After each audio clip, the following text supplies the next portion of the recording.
Welcome to the deep dive. Today we're tackling a concept that might actually surprise you. Goodness. Mhm. We're diving into a text called The Good That Hurts, a truthful response to evil. And you're here, we know, to get informed quickly, so let's just jump right in. Sounds good. This text, it really shakes up the common idea that being good is just about being agreeable or, nice. Exactly. I think our gut feeling a lot of the time is that a good person is always pleasant, avoids conflict at all costs. Right. But this source argues that, well, true goodness is much more active, Mm. and it's really rooted in truth, which might mean sometimes facing uncomfortable situations. Okay, yeah. So our goal here is to really get our heads around this idea of truthful good. Mhm. The author seems to believe genuine goodness, the kind that actually pushes back against evil. Well, it isn't silent or passive. Not at all. It sometimes demands we speak up, maybe confront things head on. So what does that actually look like? Yeah. Well, the text kicks off by looking at Scripture, specifically Romans 12. Verses 17 and 21 talk about not repaying evil for evil and overcoming evil with good. Okay, standard stuff maybe. Sort of, but the author's take is what's interesting. They interpret this not as a call for just being harmless, but for a goodness that is, like, fundamentally truthful. It's definitely not about being a pushover. Gotcha. So it's explicitly not about weakness. In fact, the author uses this phrase, describes true goodness as strength under the yoke of righteousness. Yes, that phrase really sticks out. It's such a strong contrast to that common picture of goodness being soft, or maybe even weak. It suggests a kind of disciplined strength. Precisely, a controlled strength. And to illustrate this, the text brings up examples of Jesus. Okay. Like what? Well, think about when he rebuked the Pharisees quite harshly, or that famous scene where he overturned the tables in the temple. Oh, yeah. Very confrontational. Very. Or even telling Peter directly, "Get thee behind me, Satan." These weren't exactly acts of, gentle agreement.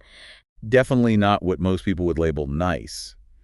But the argument here, then, is that these actions were good because they were truthful responses to what was happening, what was wrong. That's the core of it. It wasn't about winning a popularity contest. It was about addressing the truth of the situation. Okay. And that seems to tie into another reference they use, Ephesians 5:11, something about darkness. Yes, have no fellowship with the unfruitful works of darkness, but rather reprove them, expose them. Reprove them, so expose them. What really stands out there is the idea that actively calling out evil, exposing it, is presented as an act of goodness itself. So silence isn't golden in this view. Not at all. The author argues that staying silent when you see wrongdoing isn't neutral. They call it a negligence of truth. It fosters a kind of fake peace. Wow, negligence of truth. That makes you think, doesn't it? About times maybe you kept quiet just to avoid making waves. It really does, and it leads to this other major point the author makes. Truth actually has priority over peace. How so? They point to James 3.17. The wisdom that is from above is first pure, then peaceable. First pure, then peaceable. Okay, so the argument is purity, which the author equates with truth, has to come first. Any so-called peace that's built on ignoring the truth or on outright lies, well, it isn't genuine goodness. It's not real peace. That makes sense. If it's based on falsehood, it's unstable anyway. Exactly. And connecting all this, the author argues that real goodness actively defends the innocent, exposes the false, and does not compromise the truth for the sake of social ease. Social ease. Yeah, that's often the temptation, isn't it? Yeah. Just to keep things comfortable. Absolutely. But this view says goodness requires engagement, not just personal piety. It's about interacting truthfully with the world. And taking this kind of active, truthful stance, well, it can be difficult. It can have costs. For sure. The text brings up Matthew 5.10.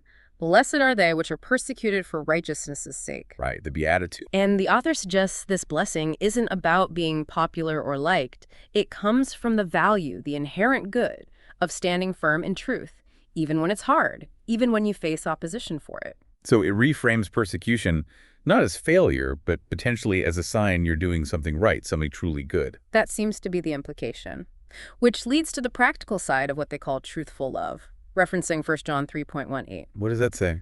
It talks about loving in truth, not with empty words, but with conviction. So going back to Romans, repaying evil with good doesn't mean being syrupy sweet or just dodging conflict. Okay, so what does it mean in this context? It means things like speaking the necessary truth, even if it's hard, but doing it in love. Confronting deception with clarity, not with vengeance or malice.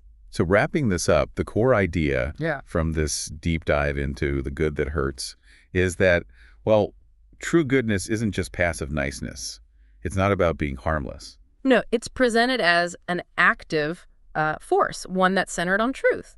And sometimes that requires challenging what's wrong, speaking uncomfortable truths, even confronting evil directly. It's a very different picture than just being agreeable. It really is. Yeah. Which leaves us, and you listening, with something to chew on. Definitely. Think about times, perhaps, when you might have prioritized that surface-level peace, that social ease, over speaking a difficult truth.